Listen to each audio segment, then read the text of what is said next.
Phones are silent. Good afternoon, everyone. Thank you very much for making time to come here today. I mean, there's so much happening in the country, so much news going on. You found time to honor the NDPP on her last day. A very significant day in many ways. Sad day, but also good day. You know, it depends on how and on where you are sitting. But for us, it's really a strange day. I think that's the best way to put it. In the NPA, it's really a strange day that we're having the National Director in this building for the last time. So it's actually a huge thing also, NDPP. Without wasting time, because we really like to keep time with the media,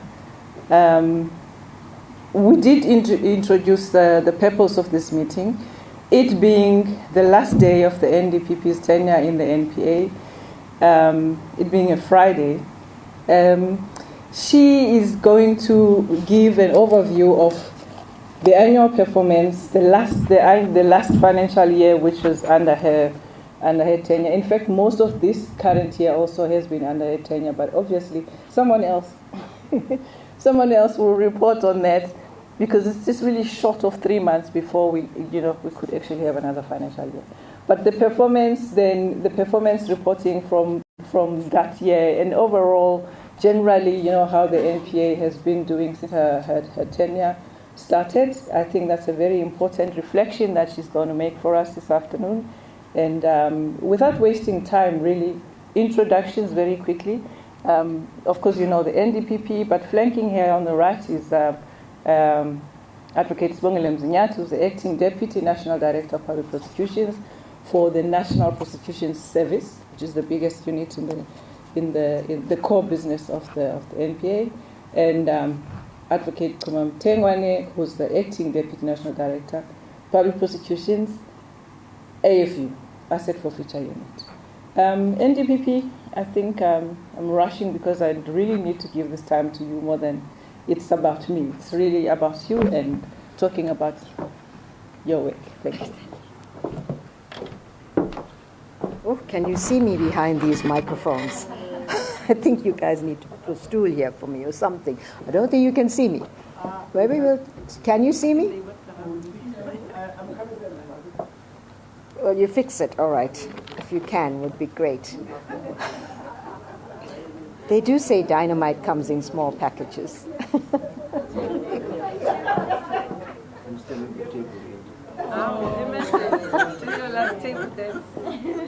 I think facilities management should have known they need to have a nice stool for me here.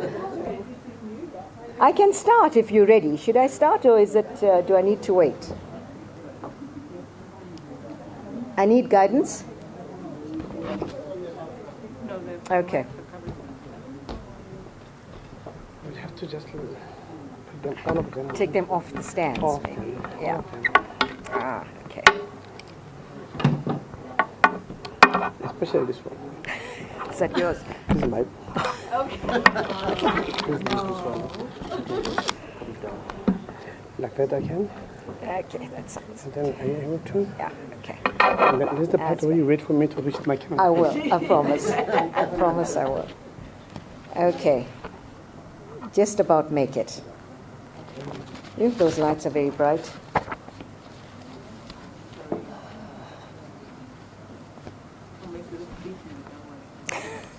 You think I need extra lights? Is that a compliment? I'm joking. You should know my sense of humor by now. Are we ready? Okay, thank you. I had to wait for the media. Apologies for that. Okay, so good afternoon and greetings to members of the media here present, to those online, and importantly to the people of South Africa, who I speak to today on my last day in office as the National Director of Public Prosecutions, as your National Director of Public Prosecutions. So as Bulelwa Makeke, the Head of Communications, just mentioned. The purpose is to present parts of, the annual report of the NPA. That is the 2024-2025 report, which was tabled in Parliament last year. And yeah, this is, where do I have it? Somewhere here. Yeah, this is the annual report that I'm referring to of the NPA, which, read it, it looks really good. And there's lots of good stuff in here that I'd like the media to take note of, and not just the clickbait headlines. There's lots of really good stuff in here. So I would really urge you all to have a look at it. And in fact, the ones over the past 5 years, to reflect the progress that the NPA has made over this period. So this final one, which was tabled in Parliament last year, normally as the NPA, we then go to Parliament and we brief Parliament and the country on the previous work, on the annual report. But that didn't happen last year. We were not called to Parliament for the briefing, as we have done annually. And there were various reasons for it, including that Parliament, the heavy, busy schedule with committees, inquiries, etc. And so I am here today on my last working day in office, as I really do consider it my obligation to speak to the nation. It would not have been right for me to quietly leave without accounting to the people of South Africa who we serve. So before I get into this, I suppose I should deal with the one big elephant in the room, which I think many of you would be wanting to ask me questions about, but which I can't say much about in this public forum, and that is the Incremental inquiry. I can't say much about it publicly like this. There's a lot I would like to say about it. But for now, all I'm going to say in this platform is that, one, I did not walk out of the inquiry. Two, I am not a delinquent. And three, I would really like to say that I am committed to this process. It's a process that has started, and I've always been committed to this process from the first day that we started preparing for the inquiry, and for I think it was 15 days that I was actually in the inquiry. And I do not intend not to continue with my work in that regard. And so now, getting to the work of the NPA, as I share with you some of the work of the NPA during 2024-2025, I would really like to say that I am filled with a profound sense of gratitude for having been really blessed, and some might think I'm crazy to say I'm blessed because it has been a roller coaster, but really to have been blessed with the honor and privilege of leading this incredible institution called the National Prosecuting Authority and serving our people with humility through one of the most turbulent and transformative periods in South Africa's democratic history. February 2019, the 1st of February 2019 to be precise, marked the start of my term in the long shadow of state capture, a time that was marked by profound institutional decay, erosion of public trust, and a deeply compromised criminal justice system. And we're hearing a lot about that in the Madlanga Commission, which I will touch on later. I returned from the International Criminal Court in The Hague in the Netherlands and took office with a very clear mandate, and that was to restore the integrity, independence, and professionalism to the NPA to the extent that it had been depleted, and to ensure that justice is not only done, but seen to be done. Over the past 5 years, and I say 5 years because although my term has been 7, we were interrupted by COVID, and we didn't have a leadership team. So the work really of rebuilding started about 5 years ago. And so over this period, the NPA has moved with urgency and determination to respond to our mandate. It has been an incredibly, incredibly challenging journey. We had to rebuild a broken institution while simultaneously, and I repeat, simultaneously, delivering on our core prosecutorial responsibilities, given the understandable impatience for accountability and justice in this country. The work is not yet complete, but you may, as people of South Africa, rest assured that a solid foundation has been built for a stronger, more effective NPA. We have shifted from a phase of stabilization when I took office to one of consolidation, with increasing signs of institutional resilience and operational impact that I will talk about. Our performance has improved from meeting our targets, meeting 50% of our targets in 2020, 2021, and look at all of our previous annual reports. We moved to 75% in 2022, 2023. And then we moved to we were around 73% in 2023, 2024. And in 2024, 2025, the last year that I'm reporting on, we reached 86% of our targets. And the year to date in the current financial year, which will finish, as Bulelwa mentioned, in 3 months' time, we are sitting at 94% of NPA targets. Now, I'll deal with this, and I understand what compliance target means and impact, and I will deal with that matter, because I know there will be many who will be quick to say, and understandably so, that even though these targets are met, there are still certain important issues that have not been addressed adequately, and I will deal with that. During the 2024-2025 financial year, the Investigating Directorate Against Corruption, and these are some of the important, I don't want to call it successes, but milestones in this financial year that I'm talking to. The IDAC was formally established in August 2024, and this has to date enrolled 50 high-profile matters involving 332 accused persons and entities. You will note that the Transnet matter is in court next week, and in as much as many cases, important cases, have not gone to finality, many of the key Gupta lieutenants are in court, and many of them in this particular case as well. 380 persons were convicted of corruption-related crimes, while 268 convictions were attained in the complex commercial crime offenses. We've made really excellent progress in recovering the proceeds of crime, sending a message that really crime must not pay.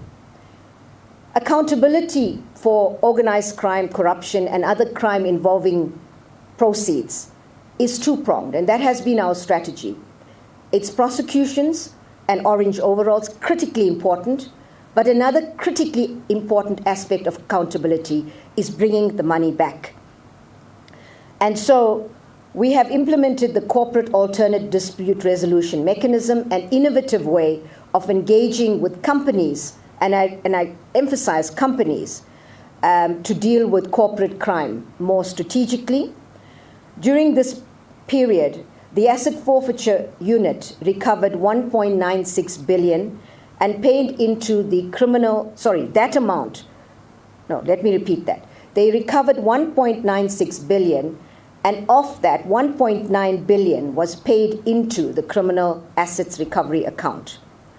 I pause to state that the criminal asset recovery account is an account into which the Asset Forfeiture Unit deposits the money after we recovered it as proceeds of crime.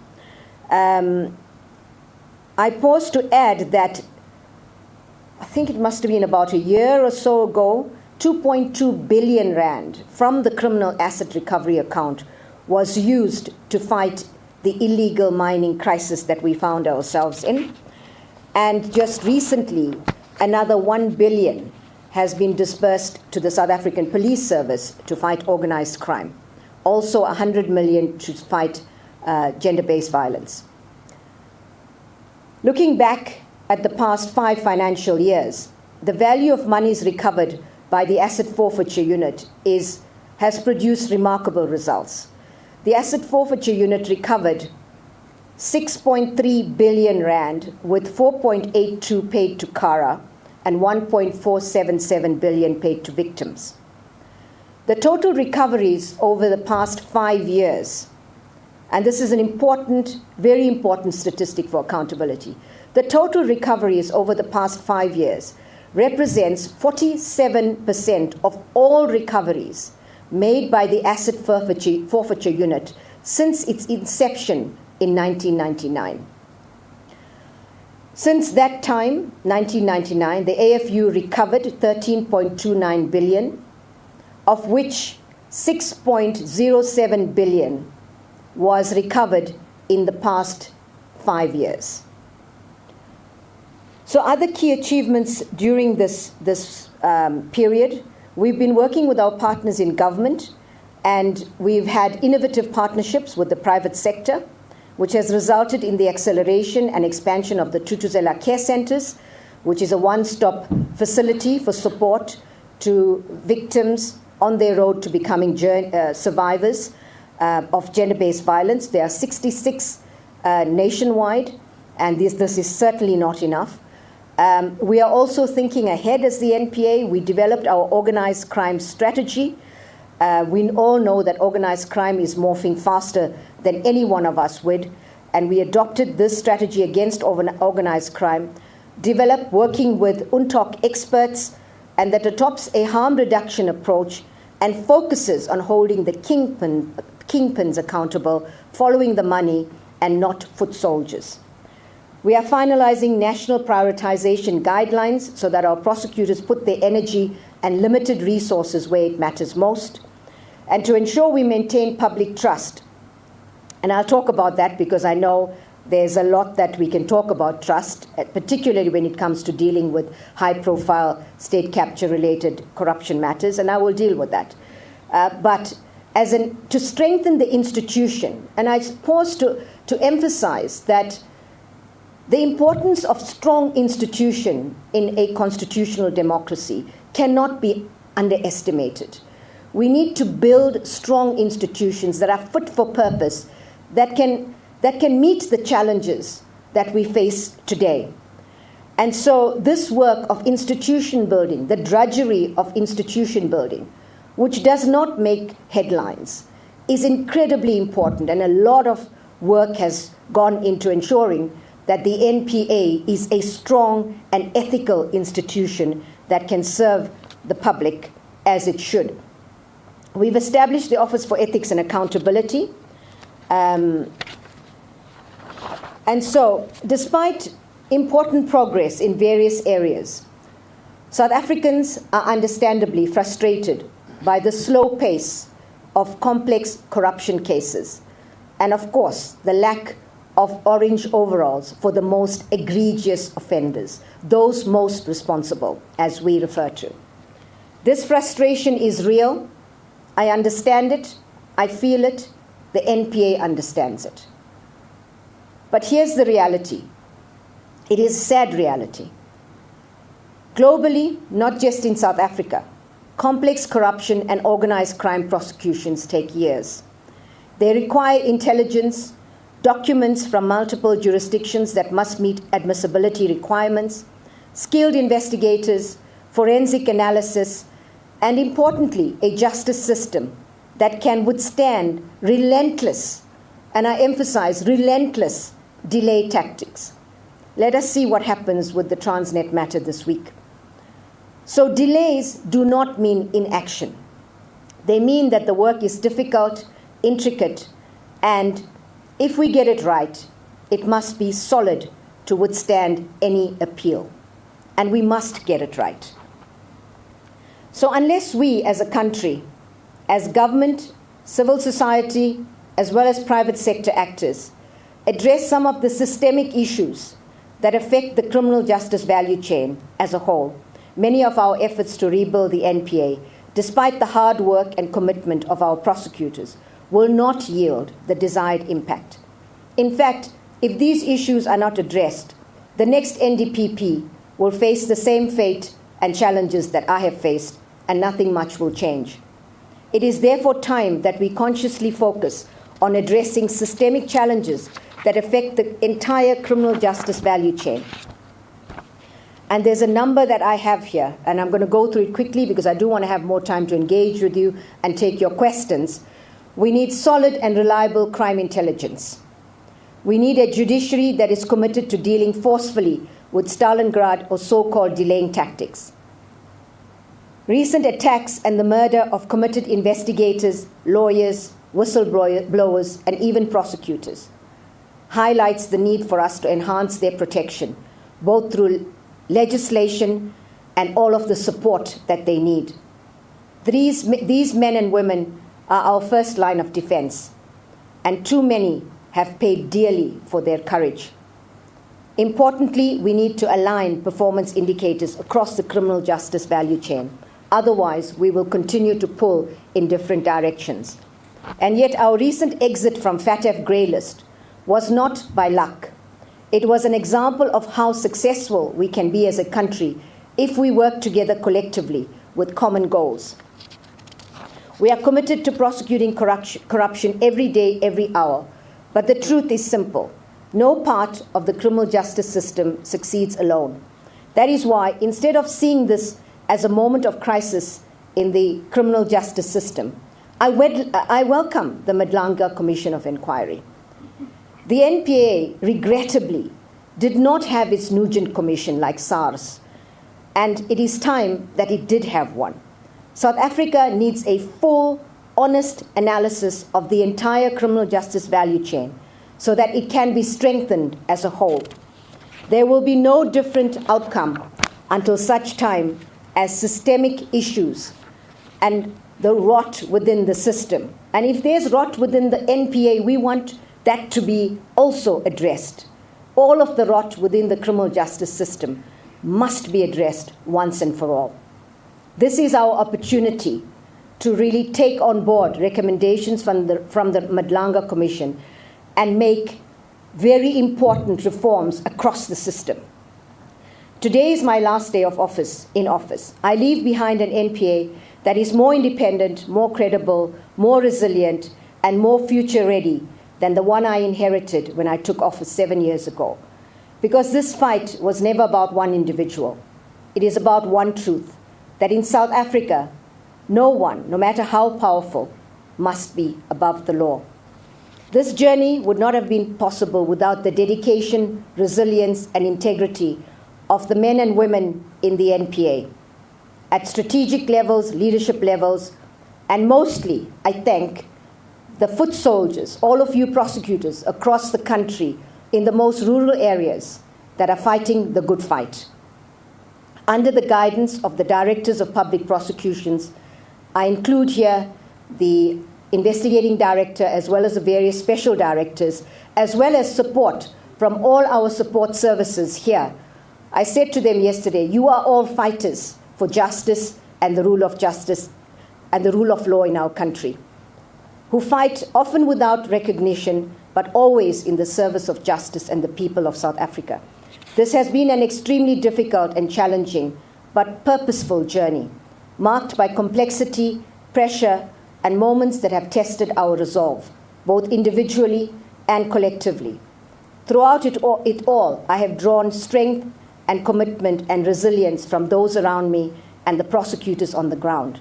I am deeply grateful to the members of my executive committee, those that have left in Advocate Anton du Plessis, as well as Advocate Omar Rabaji Rasitaba, and our dear Advocate Rodney de Kock, may his soul rest in peace, who left us almost exactly a year ago. And I also, to the acting deputy national directors who are behind me that have been introduced. And as importantly, as I say, all of you prosecutors across the country. Your unwavering support, wisdom, and commitment I could always count on. This has been invaluable to me, both professionally and personally, and even when I've needed a shoulder to cry on. To our partners in government, civil society, the legal community, the private sector, thank you all for your collaboration and your commitment. To the people of South Africa, should I say thank you for your patience? It has been tested for various reasons, but I want you to please not give up on South Africa, on the NPA. The NPA is on the right path, a path of renewal, accountability, and public service. As I said, the NPA is stronger. But there's a lot of unfinished business and key issues that remain part of this, which seriously impact on the ability of the NPA to do its work more effectively, include enhancing the NPA's operational and financial independence. The Minister has expressed her support for this, that draft legislative amendments, or that it will be dealt with by the end of this financial year to address this aspect. The NPA must have its own accounting officer. Another unfinished business is comparable salary dispensation for the NPA that I won't go into details with in the interest of time. Addressing skills gap, in as much as we've done a lot to build a strong institution, there's still a lot that needs to be done in this regard. I have full confidence in my successor, Advocate Mothibi, a man of great integrity and an impeccable track record in getting results. And I'm sure that he will take the work of the NPA forward. We have developed a comprehensive handover report. Bulelwa, you have a copy of it here? That I will hand over to Advocate Mothibi, and we hope that this in itself will provide a strong platform for continued reform and progress. And as I wrap up, let me say that in South Africa, we are in a very, very difficult position as far as crime is concerned. Communities are scared, businesses are fatigued, and citizens are tired of waiting for justice. But the most dangerous thing we could do right now is to lose hope. Hopelessness is a gift to criminals. If South Africans lose faith in the rule of law, the people trying to break the system win without firing a shot. But believe you me, they're firing a lot of shots. And that is exactly how societies drift into autocratic quick fixes. We cannot hand them that victory. Despite everything, I leave this office hopeful, genuinely hopeful. We have rebuilt an institution that was once almost written off. I've seen what South Africans can achieve when we stop arguing about who's to blame and start focusing on what must be done. President Mandela never saw hope as a luxury. He saw it as a discipline, a choice, and a refusal to let despair dictate our future. That is the spirit we need right now. The rule of law in South Africa is not dead. In fighting, improving, it is fighting, and it is worth defending it. If we back the next NDPP, fix systemic weaknesses, strengthen partnerships with integrity, and refuse to surrender to cynicism, we can absolutely turn the tide against corruption and organized crime. We've done the impossible before, and I would like to think we can do it again. I thank you.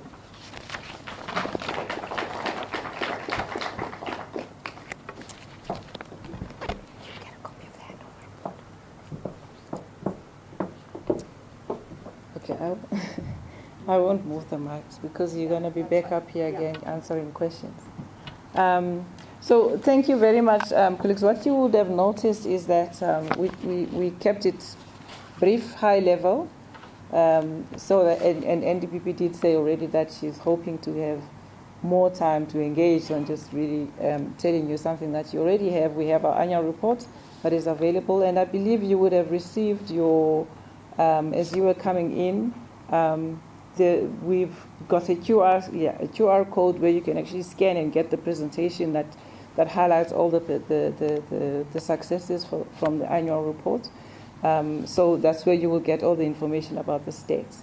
And NDPP, while we're sitting there, I saw there's an update about the Constitutional Court dismissing the appeals that the people involved in the Newland case had actually put up to try. It came as we're sitting here, so you can still talk to it if you'd like to. But I mean, that's a significant thing because the Newland matter has been the bugbear of especially the investigating directorate against corruption. So that's one more beautiful news before you leave. I think it's your exit gift. Then I will now open up for questions?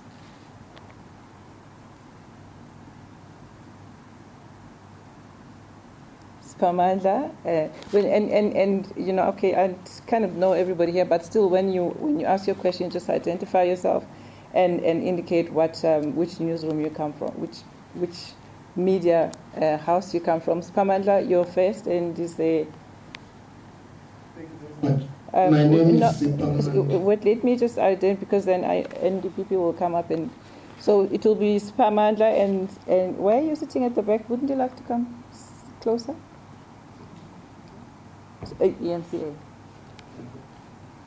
Just hold on, Spamanda. And okay, so that's the second hand.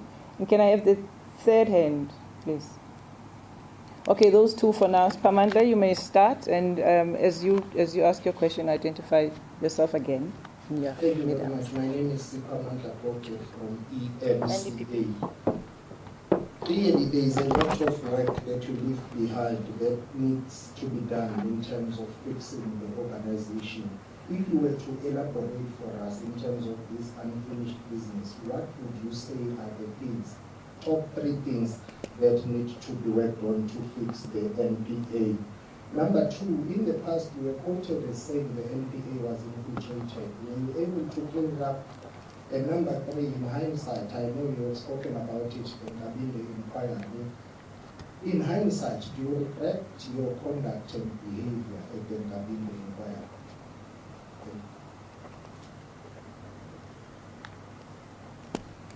Should I take the second question as well? No, the second question. Who's the second? Where's the second? Mine is almost a similar question to my colleague. NDPP, you mentioned once that the NPA did not get the results they expected, especially from the State Capture Commission. So do you believe that there should be a commission directed specifically at the NPA in order to deal with what my colleague alluded to as infiltration?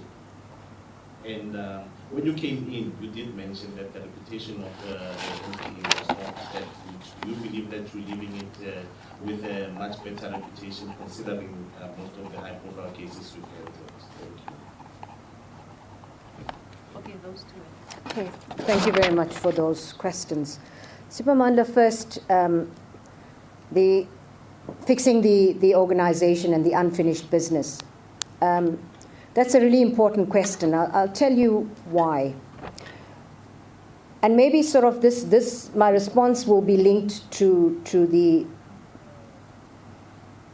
partly to the second question, dealing with the commission, you know, with regard to infiltration. What we did, what happened when I took office, is that I came in and there was this absolute urgency to deliver on state capture related matters. And not just from the people, from me as well as the new national director. That was my one of the key priorities from day one in my office, was to bring to court, enroll state capture, and hold people accountable for bringing our country to its knees, for stealing from the people of our country. So that was a very important aspect, a huge priority. But given the hunger and given the impatience to see justice, understandable impatience, because of what emerged in the Zondo Commission, we were trying to do that with an aeroplane that was in flight but had serious problems. And what we should have done is landed the plane, understood exactly what the problems were, fixed it, and then properly tried to go on with the journey. But what happened in that process is that because of the urgency, I also wanted to get things on the roll. So we kind of just were trying to do this. And remember, COVID hit us. And then we had 2 years that nothing much happened. And so there is unfinished business in terms of trying to fix the organization, a lot of unfinished business. And I think one of the main issues, you said, what are the 3 things? I think the main one is the operational and financial independence of the NPA.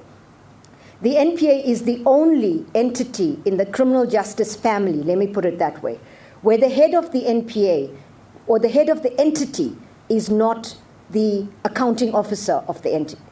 So the national director is perhaps not powerful, is a powerful person without any power. Let me put it that way. So, you cannot determine your own budget, you cannot determine your own spending, you cannot determine salaries, you cannot determine who to fire and who to hire. And so the accounting officer issue is very important. And I'm sure that Advocate Mutibi will take this forward. This has been a battle that's been fought for the past 20 years. But Advocate Mutibi comes from being an accounting officer in the SIU to not being an accounting officer in the NPA. And let's see how he's going to be able to tackle that. So hopefully he'll be able to take on the work and complete that bit of unfinished business. I think the second aspect that needs to be dealt with urgently is to address the salary dispensation. At the moment, Advocate Mutibi, for example, in the SIU, if they want a certain skill, they can offer someone a higher salary. In the NPA, we are restricted by public service salary rates, and we find that we are becoming a revolving wheel, where we train, we skill, and people then move either to other parts of government, where the salary options are better, or even outside to the private sector. And so unless you deal with the salary issue, we are constantly going to be training people for elsewhere. And we will not be able to fight this fight against corruption particularly, because it requires very specialized skills.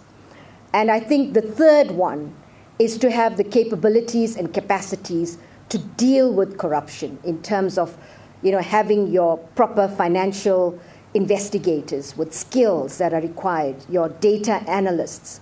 And so I think those would be the top three things that I would say that need to be attended to in order to deal with. With regard to the issue of, I think, the infiltration, which you covered as well, you will recall that I was asked this question at the ad hoc committee in Parliament, and I dealt with it quite extensively. So if we read my responses there, it's clear what I said about it.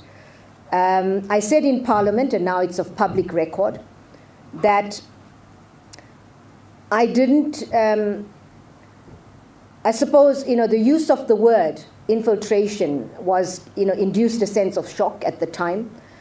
But I mentioned that at the time because I had received, and this is what I said in Parliament, I had received a formal oral intelligence briefing that the NPA was being infiltrated in certain parts of the country in particular. And that is the reason, and it was a huge concern to me, because as prosecutors and as lawyers for the people who must prosecute without fear, favor, or prejudice, and in particular, without influence from the strong, the rich, and the powerful, it was a concern to me. And so one of the things I did almost immediately after that is to visit the regions, speak to prosecutors, and tell them, as citizens of this country, we have a right to vote. We can support any political party we want. But when we look at a docket, the only thing that guides our decision is the evidence and our policies. And so, I certainly hope that it is, I would like to think that the majority of the prosecutors in the NPA are dedicated, hard work, committed to the mission. But if they are, in fact, and it's one of the reasons why I welcome Madlanga Commission, because I really thought that the NPA, this is the moment that the NPA has for any rot in the NPA to also be exposed. Because it doesn't help if we get, story and talk in passage talk. In order to deal in a legal system with disciplinary inquiries and to get rid of people that are not committed to the rule of law or that are compromised, we need evidence. And so I received intelligence from high-profile, as I said, and I also received reports from the National Commissioner, and we need the evidence. So that is a concern for me. I don't know whether a commission at the NPA will solve the problem. I hope that Madlanga will serve, because Madlanga Commission is not only looking at the police, it's looking across the entire criminal justice system. So I would urge people that have any information about the NPA to also raise it at the Madlanga Commission, or to please come forward with that. As far as with hindsight about what happened at the commission, I think you're right. With hindsight, I could perhaps have dealt with it differently. But I would like the people of this country to understand that we're all human. And sometimes you perhaps don't have the time to reflect through things and to properly decide what's best. It was something that happened very quickly. I didn't have access to legal counsel. I couldn't speak to my lawyer at the time. So I couldn't bounce it off anyone in terms of how should I deal with this. So it was something that I dealt with because of the situation I found myself in. I don't regret having made the decision. It's an important one. It's important for the future conduct of these inquiries. It's important for the way in which a national director is able to deal with these matters, or the president. It's important for the country. So I don't regret the decision. I think it's going to help move forward. But yes, with hindsight, to the extent that I may need to apologize to the people of this country for having acted in that way, please forgive me. But I really, at that point in time, I was in a very difficult situation. And yeah, I could have dealt with it differently. But hopefully the outcome at the end will actually justify my decision, and we will hopefully see the process proceed. And I do intend to complete the task at hand.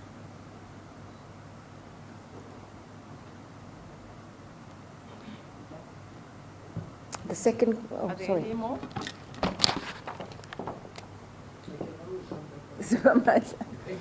Okay, so we'll give you another chance if there's nothing. Okay, Ms. Mamada.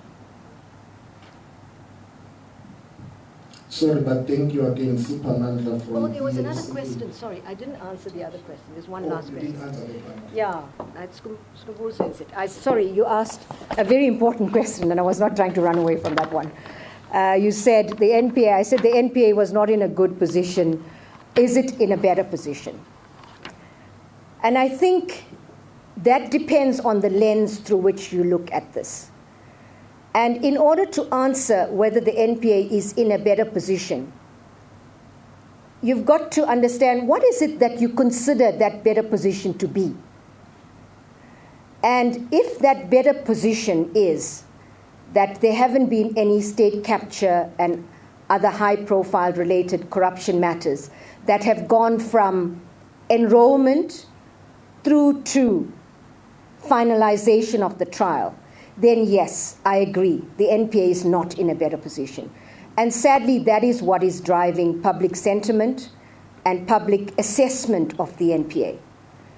And before I move on to what is the other scenario of whether it is in a better position, on this first one, let me say that cases have not moved from enrollment through to finalization for various reasons.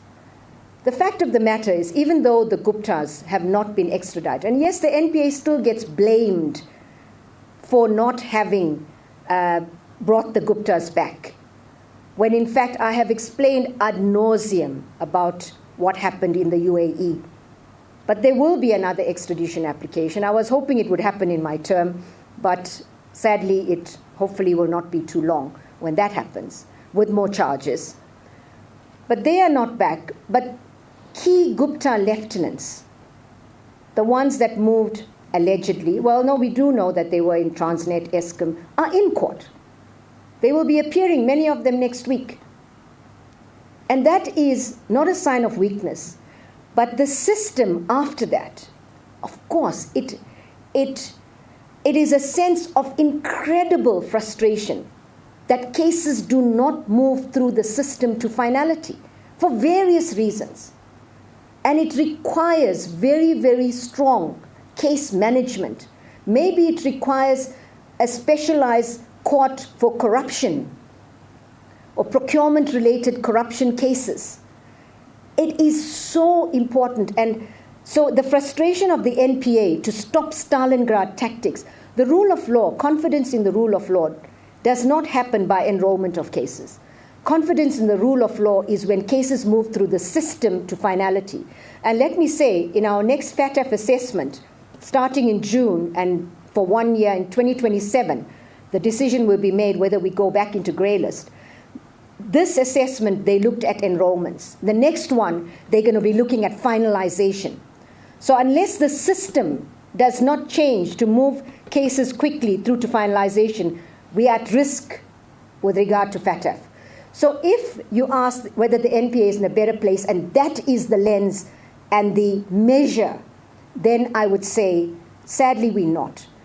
But if you ask me whether the NPA is in a better place because it is a stronger institution, it is an institution that has been rebuilt, that it is an institution of integrity, we have, I would say, it's a big success. There's unfinished business, but the NPA of today is not the NPA of 7 years ago. And when you look at all of the work that has gone into building capacity, capabilities, the digital evidence unit that has been set up in partnership with business, with the BAXA, Business Against Crime South Africa, is a state-of-the-art capacity that is not existent in government, and that we as police, prosecutors, NPA have been outsourcing and procuring at considerable cost to the taxpayer. Now we've partnered with business under the business initiative, and it's an incredibly good, in fact, they just started recently. I visited it last week, and it's incredible to see these young, bright South Africans there looking to deal with data analysis, and that is going to be a game changer. So if you look at that, hugely successful. If you look at the asset forfeiture, and remember I said accountability is two-pronged, orange overalls and bringing back the money. Asset forfeiture has been incredibly successful. And Advocate Kuma Mtengwane is behind me. She is now the acting Deputy National Director, Asset Forfeiture. As I said earlier, almost 50% of all the money that's gone into CARA, Criminal Asset Recovery Account, over the past 25 years, 50% of that has gone in the past 4 years, 5 years at most. That is, and money that has been used to fight illegal mining, to fight organized crime now, and also given back to victims. So if you ask me about whether the NPA is better, it is incrementally better, or should I say exponentially better. But a strong institution, still a lot of unfinished work. But yes, on this side, I even feel disappointed that those high-profile cases have not moved swiftly. But I feel confident that, things will change, and in many cases before courts hopefully will move quicker, and there will be key enrollments that will be happening in the next couple of months as well. Thank you.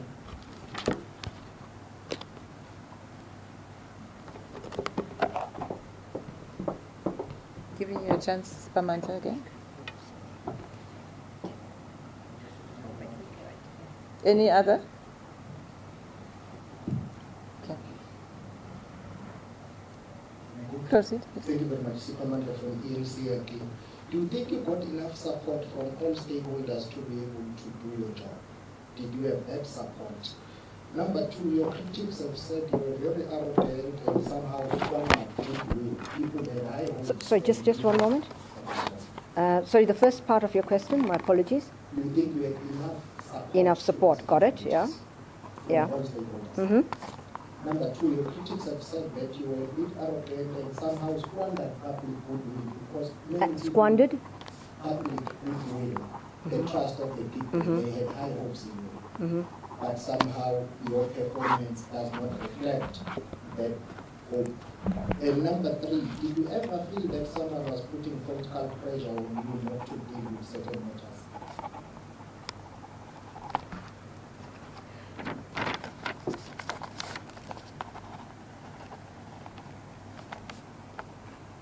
Okay, so on the first one, enough support. I'd say we have had really good support from stakeholders. I will qualify that a little bit, but firstly, if I deal with external, stakeholders are external. From the executive, I've had incredibly good support, and importantly, critically for the country, no political interference or pressure. And not from any of the ministers I've worked under, not from the president. I'm not sure if we appreciate the value of this in our constitutional democracy. The value of a prosecuting authority, an NDPP, being able to do his or her work without that pressure. It is something that we must treasure. And I am grateful that I've had the support, but no pressure at all.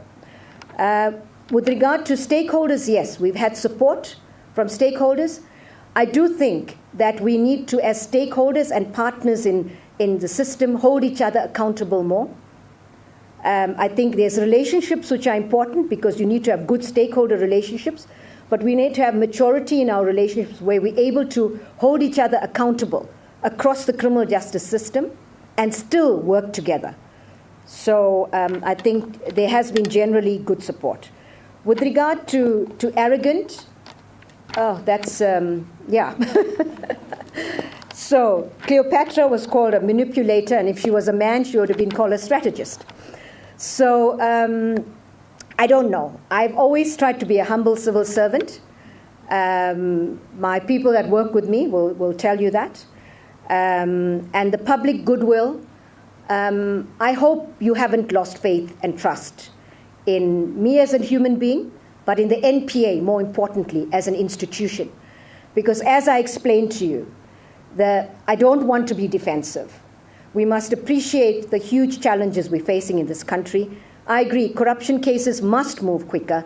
And to that extent, I've not only perhaps disappointed the people of South Africa, but I personally feel disappointed that we have not moved those cases.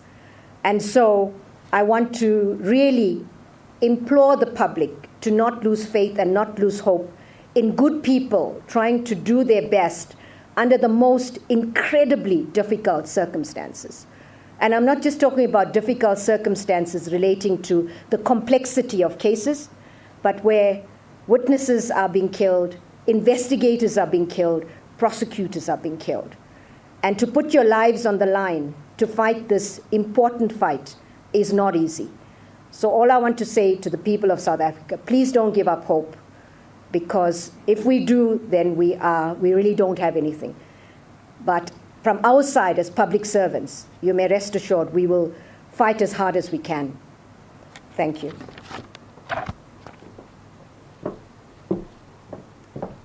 It does appear that we are at the end of I don't see any more questions.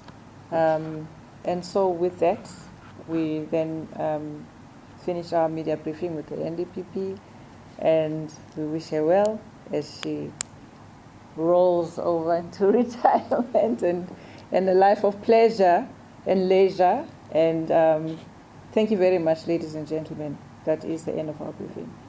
Thank you.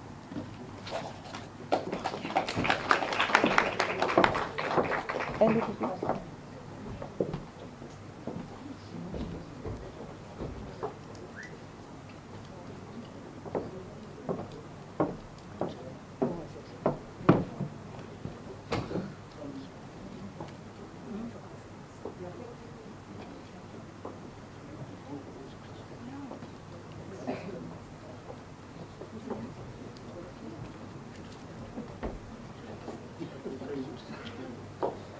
Where should I go? Oh, you want to do something, okay?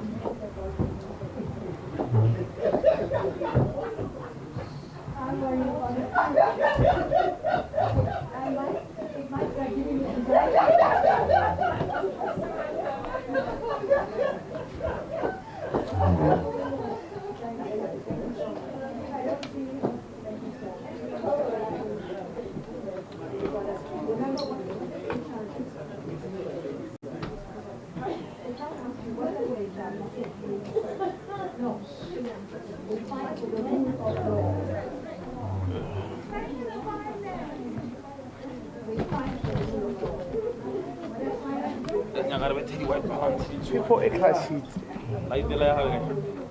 Okay, I kiss my cat. No problem. I'll see what I can do.